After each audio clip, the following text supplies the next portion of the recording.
This is basement fire alarm test 8. Let's get started. This is basement fire alarm test 7. Let's go ahead and get started. The pull station today is the Firelight BG8.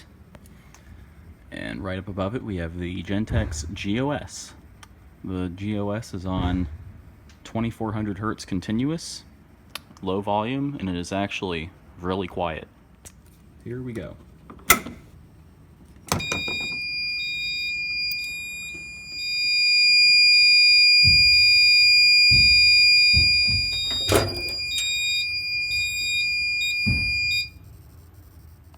The GOS is functioning as 2-wire, so there is no audible silence for this test. Now we'll go ahead and reset the pull station.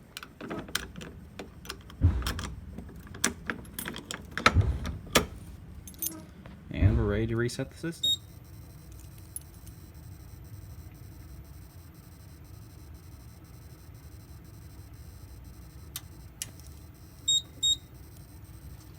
So that's the end of the test today. As always, be sure to check out my GroupMe discussion as well as my eBay page. Both links will be in the description. They help support the channel. Thank you for watching and have a great day.